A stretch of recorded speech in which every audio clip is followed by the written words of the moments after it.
There was a tragedy. There was somebody that was a puller. He lost his life in the fishing season. Community made a decision to put the canoes away. They put the canoes, 2 canoes, in a longhouse that burned. And that really was the beginning of the silence in the community around canoeing. We're actually gathered here because of a vision that came from Musqueam Indian Band and from a friend and colleague of mine, Karina Sparrow. We met about 4 years ago, and she talked about what she had heard from people in Musqueam and what they were asking to have happen. And it was a revitalization of canoeing culture here in Musqueam.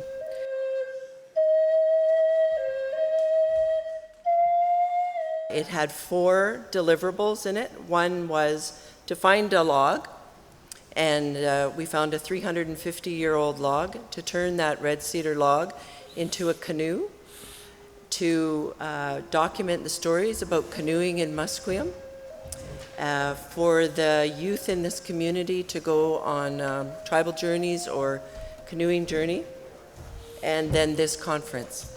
So this is really the culmination of this 4-year journey. It was really something when we asked for help after we started building it. There was hundreds of people down here when we moved the log from the beach up to here. Just a flood of people every day. Really valued was learning what it meant to awaken the spirit. I would hear the young children who were on previous canoe journeys before this canoe was built, talking about how important their canoe family was to them.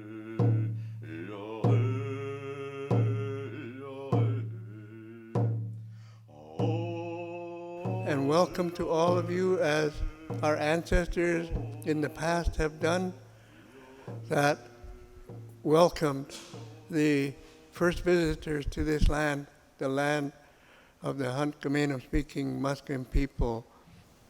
So on behalf of our Chief and Council and on behalf of the Musqueam people, you are welcome to Musqueam's traditional and unceded territory. Our home is your home for the next few days. I think when we began, we didn't think that we would be standing here this day, welcoming people that have the same vision and passion for language and cultural revitalization that is here at Musqueam. The United Nations Declaration on the Rights of Indigenous Peoples, UNDRIP, recognizes Indigenous peoples' right to self-determination and encourages member states to safeguard Indigenous peoples' rights to practice their cultures, speak and strengthen their languages, and form their own institutions. So whether or not this is actually happening on the ground and how it is officially supported at the international level. And as I see, we have culture and language revitalization. And without the two married together, it's really hard to go back to where the ancestors left the clues. Like Indigenous peoples all over the world, Africans were told that they're stupid and they have no knowledge. And people have internalized these kinds of deficit theories and think that they know nothing. So as much as there's a lot of knowledge at the community level, it's really looked down upon. We followed all of the protocols of the people, calling legal witnesses to remember the day and to be able to respond and speak to the event if they were ever called upon, if anything happened in the future. The laws bring families and communities together, keeping a strong link among the co-Salish and between Salish and non-Salish people. The Pulling Together Canoe Journey was born out of the historical 1997 Vision Quest journey that saw police and First Nations traveling the traditional highways together. And from that, the first annual Pulling Together Canoe Journey happened in 2001, and it was held with only 3 canoes.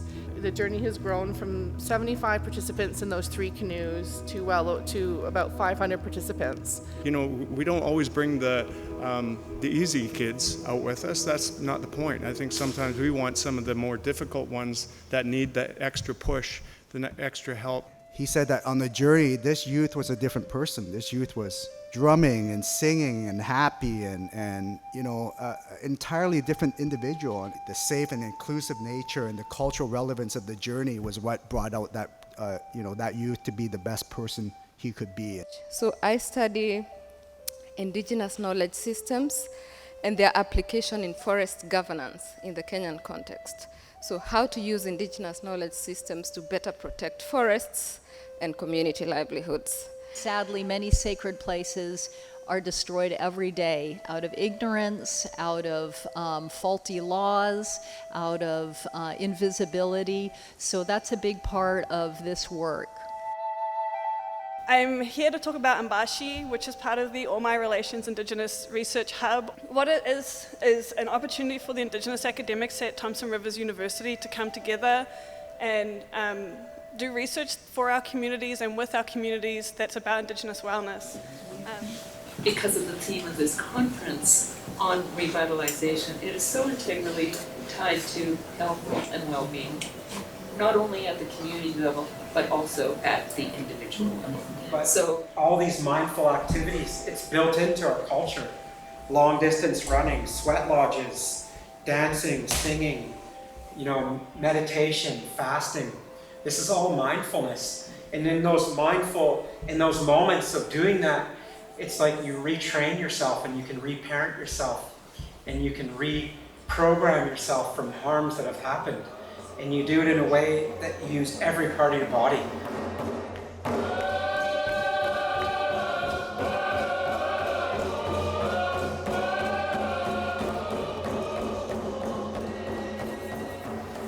So the carving of western red cedar and yellow cedar by First Nations peoples along the coast of BC has been integral to their heritage and culture for millennia. Preserving forests is integral to preserving culture, and likewise, expressing our cultural values for the forest is integral to motivating good forest stewardship.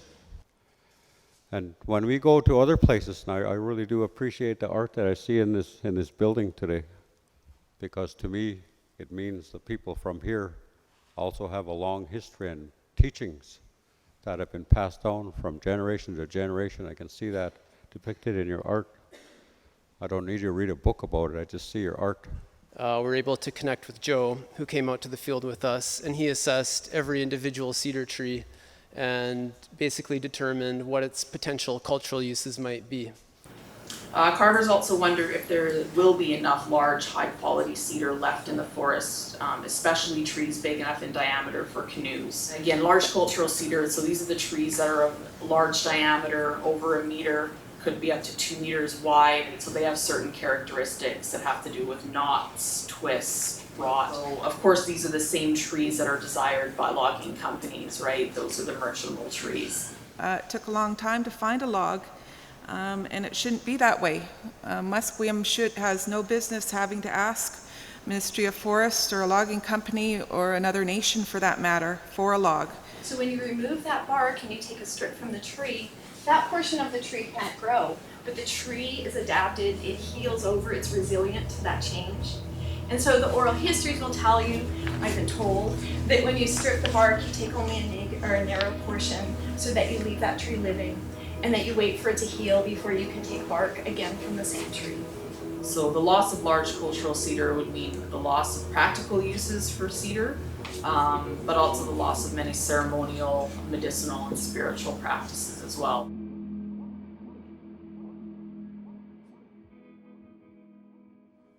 When the first Europeans arrived here, certainly we were illiterate and could not read any of that stuff. But so were they when they saw our totem poles. They have no idea what those things are. In the ship's logs of Captain Cook, he just calls them grotesque figures. Story is how things were taught, and the social structure, and all the important lessons. Without storytelling, we wouldn't be here. Storytelling is an important part of who we are. Our mission is to revive storytelling in our Coast Salish communities, and over the last 5 years, we've created more than 100 new stories. The words that mean so much. They mean more than just how to communicate a phrase, but the very meaning of where you're from comes in the language. For years, just said, leave it behind. Your children won't be successful, unless they speak English really well. And somehow there was this ideology that you can't speak English and an Indigenous language. Each of those languages has its own separate way of seeing the world, its own economy, its own family system, its own religion and government, and on its own form of medicines. We've instilled enough confidence in the young people to actually articulate some of their thoughts and help convey them. The ultimate target for revitalization is the very, very young. So we have a grandfather with two boys and 3 grandchildren, all in the same room together. Teaching the language, we're teaching skills that go along with language learning so that we can foster lifetime learning.